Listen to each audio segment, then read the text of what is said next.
চারিদিকে ভূমি দ্বারা আবদ্ধ বিশ্বের অন্যতম গুরুত্বপূর্ণ এক সামুদ্রিক অঞ্চল ভূমধ্যসাগর। বিশ্ব বাণিজ্য, রাজনীতি ও সংস্কৃতির প্রসারে এই সাগরের অবদান অনেক। বহু প্রাচীন সভ্যতার আঁতুড়ঘর হিসেবে খ্যাত ভূমধ্য সম্পর্কে জানাবো আমাদের আজকের এপিসোডে। ইউরোপ ও আফ্রিকা মহাদেশের মধ্যবর্তী সাগরটি ভূমধ্যসাগর হিসেবে পরিচিত।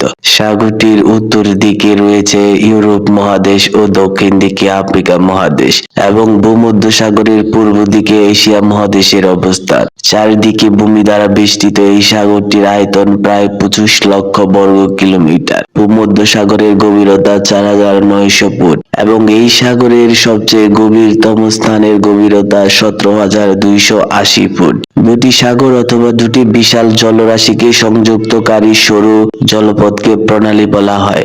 ভূমধ্যসাগর একাধিক প্রণালী ও জলপথের সাহায্যে অন্যান্য বিভিন্ন সাগর ও মহাসাগরের সাথে যুক্ত রয়েছে। ভূমধ্যসাগরের মধ্যে রয়েছে মর্মর সাগর ও এজিয়ান সাগর। তুরস্কের অন্তর্ভুক্ত মর্মর সাগরে থাকা বসফরাস প্রণালীর সাহায্যে ভূমধ্যসাগর কৃষ্ণ সাগরের সাথে মিলিত হয়েছে। অন্যদিকে স্পেন ও মরক্কোর মধ্যবর্তী জিব্রাল্টার প্রণালী ভূমধ্যসাগরকে আটলান্টিক মহাসাগরের সাথে সংযুক্ত করেছে। এছাড়াও ইউরোপ ও এশিয়ার মাঝে সমুদ্রপথের দূরত্ব কমাতে সুয়েজ খাল খননের মাধ্যমে ভূমধ্যসাগরকে লোহিত সাগরের সাথে যুক্ত করা হয়েছে।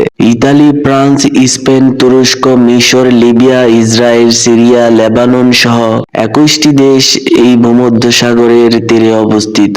প্রাচীন সভ্যতার শিল্প ও বাণিজ্যের এক আঁতুড়ঘর হিসেবে ভূমধ্যসাগর বিখ্যাত। অতীতের বহু প্রভাবশালী সভ্যতা ও সাম্রাজ্য ভূমধ্যসাগরের তীরে গড়ে উঠেছিল।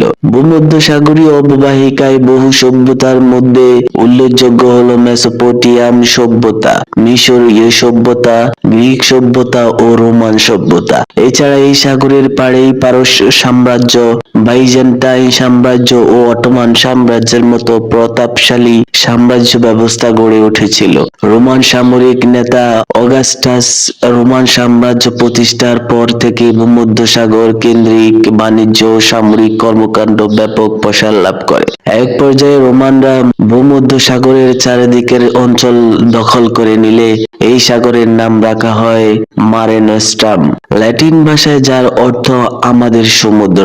অতীতে এই সাগরকে কেন্দ্র করে দক্ষিণ ইউরোপ, উত্তর আফ্রিকা ও পশ্চিম এশিয়ার দেশগুলোর মধ্যে সাংস্কৃতিক যোগাযোগ ব্যাপক প্রসার লাভ করেছিল।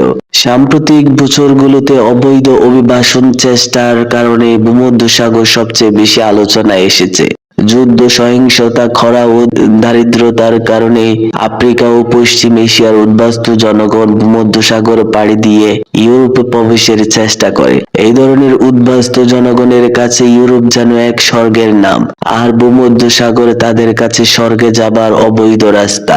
আফ্রিকা ও পশ্চিম এশিয়ার দেশগুলো ছাড়াও ভারত, পাকিস্তান ও বাংলাদেশের বহু অভিবাসন প্রত্যাশীরা ভূমধ্যসাগর পাড়ি দিয়ে ইউরোপে যেতে চায়। আফ্রিকা ভূখণ্ড থেকে ইউরোপের দেশ ইতালি তুলনামূলক নিকটবর্তী হওয়ায় সবচেয়ে বেশি অবৈধ অভিবাসী ধরা পড়ে ইতালির সিসিলি উপকূলে। বৈধ পথে ইউরোপে পাড়ি জমানোর প্রক্রিয়া দিন দিন বেশ কঠিন হওয়ায় ভূমধ্যসাগর পাড়ি দিয়ে অবৈধ উপায়ে ইউরোপে প্রবেশের ঝোঁক বেড়েছে। ঝুঁকিপূর্ণ এই পথে অভিবাসন গ্রহণ করতে গিয়ে ভূমধ্যসাগরে ডুবে মরেছে বহু লোক। যারাও বা জীবিত ইউরোপে পৌঁছাতে পেরেছে তাদের অনেকাংশেই কারাবরণ সহ ভোগ করতে হয়েছে নানা ধরনের শাস্তি। বিশ্ব বাণিজ্য ও রাজনৈতিক ক্ষেত্রে ভূমধ্যসাগরের ভৌগোলিক ও অর্থনৈতিক গুরুত্ব অপরিসীম। এই সাগর ব্যবহার করে ইউরোপ ও আফ্রিকার অনেক দেশ আটলান্টিক মহাসাগরের বাণিজ্যিক কর্মকাণ্ডে অংশগ্রহণ করতে পারে।